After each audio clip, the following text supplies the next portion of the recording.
Hey guys, it's Emma Vigling with TYT Politics live again. Hope everyone's having a good Friday.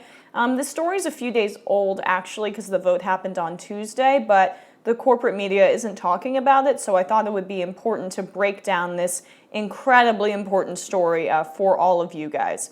So if you haven't heard, on Tuesday, the Senate narrowly voted to approve a $500 million sale of precision-guided munitions to Saudi Arabia.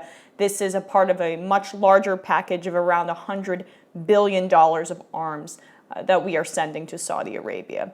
The vote was 53 to 47, quite narrow in favor, and it wasn't necessarily along party lines. I will get to that in a little bit. Senator Chris Murphy of Connecticut, who's been actually great on this issue, spearheaded the resolution to block the sale, and he was defeated. He did tweet, "My resolution halting $500 million of Saudi arms sale failed, 47 to 53, but 20 more votes than similar resolution last fall. Strong message to the Saudis." Only a Democrat can take a loss and be that, thrilled and saying it's sending a strong message. I do that, I would say, electorally as Bernie-crats get closer and closer to winning seats. But when Yemeni lives are at stake like this, and when this brutality has gone on long enough, symbolic victories are not enough. They just aren't. And 4 Democrats were, in my opinion, brutal enough to vote against Chris Murphy's resolution. Despite steep odds against this becoming law, because it would have to override Donald Trump's veto, the resolution would again have to overcome a presidential veto. The measure gained some steam on Monday when Senate Minority Leader Chuck Schumer said he would support it. Schumer, a New York Democrat, had opposed Paul when he sought in 2016 to block a $1.15 billion sale of tanks and other weapons to Saudi Arabia. So Ron Paul has been extremely consistent on this issue as well. He is a libertarian in the best sense and in the worst sense. But Rand Paul, you got to give him a ton of credit for how he has treated this issue. And even corporate Democrats, including Chuck Schumer, who is also incredibly deferential to Israel, had come on board. So the vote was as follows.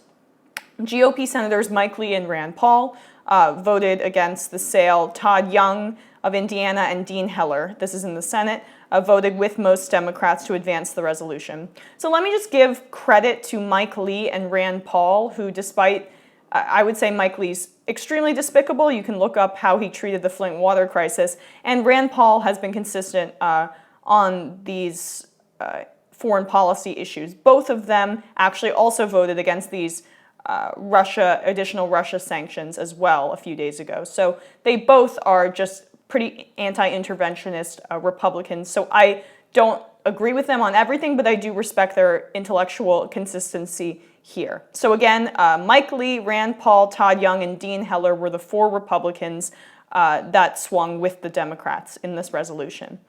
Here are the Democrats. Joe Donnelly of Indiana. Claire McCaskill of Missouri. You guys know her well, right? Bill Nelson of Florida. Joe Manchin, oh good old Joe, who's apparently a Republican from West Virginia. No, he's not, but he's a Republican in every sense of the word. And Mark Warner of Virginia. If you recall, you might have seen Mark Warner a ton of times on TV in the Senate Intelligence Committee grilling,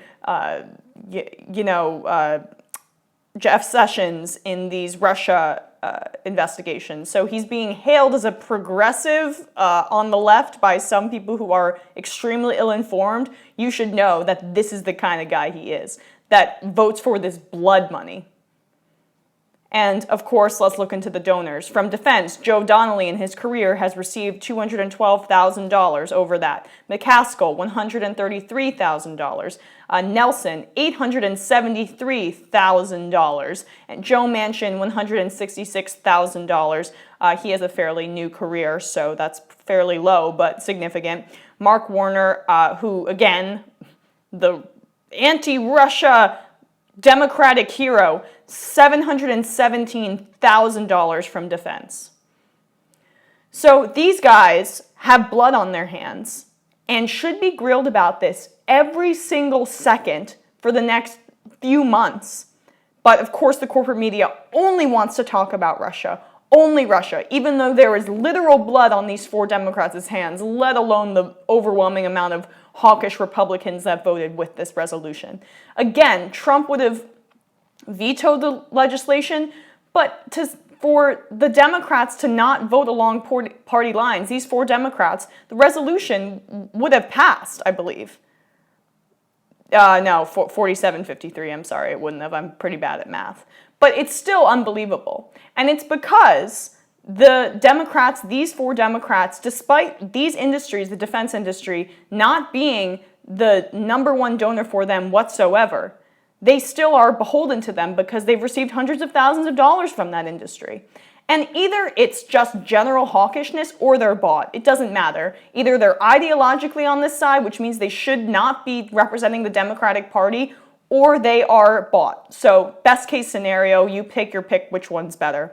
So in case you don't know what this money is going towards, because again, the corporate media refuses to talk about it, they love war, but not the consequences of war. Saudi Arabia has been brutalizing Yemen for around 2 years, and Yemen is arguably the poorest country in the Middle East who shouldn't be experiencing this kind of brutalization, killing thousands of Yemenis during this war and causing famine, and most recently, the cholera outbreak.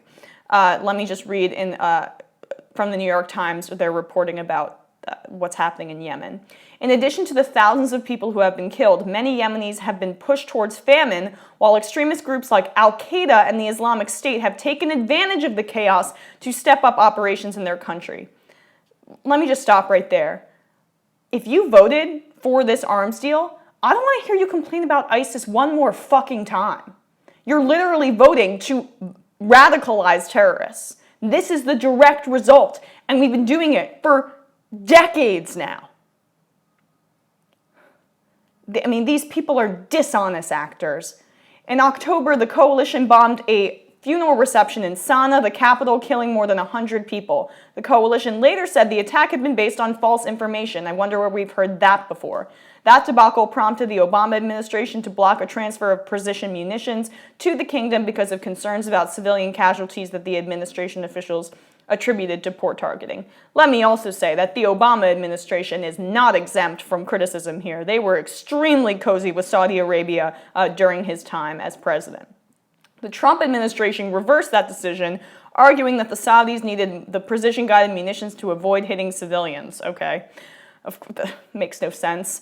The Saudis finalized a long-discussed training package and gave Mr. Tillerson the assurances he needed to defend the sale on Capitol Hill. I'm sure Rex Tillerson would have defended the sale with or without those assurances. So apparently they hate us because they hate us, Joe Scarborough. Have you read these articles? Do you know that we're killing civilians in Yemen because of our funding of these precision-guided munitions and these weapons? Or do you just want to live in your bubble and think that everyone that's brown is crazy and they don't have a rational reason for retaliating against a foreign power like us that are killing people at weddings? There's nothing... Okay, the decision amongst Yemen's increasingly desperate population feel abandoned and betrayed. There is nothing in this world I hate more than Americans, Ali Mohammed Mursad, a 32-year-old delivery man, said in Sana'a as he paused to take in the reception hall's charred and mangled frame on the way to visit a friend. With all the arms they have given to Saudi Arabia, the Saudis have achieved nothing more than 2 years but killing civilians and destroying infrastructure, he complained bitterly. Think about that. You know, you'll have some red-blooded conservative saying, "How dare he say he hates America?" His friend was killed. Their friends were killed. How would you feel if Yemen bombed your friend's wedding? Would you hate people in Yemen? Maybe. And given your hatred towards everyone that doesn't look like you, probably. If you voted for this bill, don't you dare tell me that we need to bomb the hell out of ISIS, because you're creating ISIS. In addition to the bombing and famine, this is what is happening in Yemen right now. A civilian is dying every hour from a massive cholera outbreak as an ongoing US-backed Saudi-led bombing campaign and naval blockade has devastated the country's health, sanitation, and water systems. The World Health Organization says the number of suspected cholera cases in Yemen has now reached over 100,000 and continues to rise, accounting for 859 deaths. Yemen's healthcare system is also on the verge of collapse as many hospitals have shut down because of the ongoing U.S.-backed Saudi war. Only 45% of Yemen's hospitals are still operational. That's half. Could you imagine in the United States if we were having an epidemic and half of our hospitals shut down? But no, corporate media only cares when white people are killed from terrorist attacks and when the terrorist attacks aren't linked back to the United States. I mean, what else can we call this? It's state-sponsored terror. Civilians are dying. We are funding a blockade that is causing this cholera to spread and kill civilians. And you know what everyone in Washington would say? It's complicated. You liberals, you think everyone has to be these morally superior actors that can't make compromises. But you know what? We got to make this compromise. We don't have to sell billions of dollars of arms deals to Saudi Arabia. We just don't have to. It is a false choice that they are giving us because they want to rationalize the blood they have on their hands. Senators Joe Donnelly, Claire McCaskill, Bill Nelson, Joe Manchin, and Mark Warner. Fuck you. I'm serious. These guys have blood on their hands. And they are a terrible representation of the Democratic Party, and I can't wait to primary them all. All of them. All right. Have a great day, guys. I can't end videos saying that, but I mean it, but it's hard to when terrible things like this are happening. But really, wherever you are, have a great day.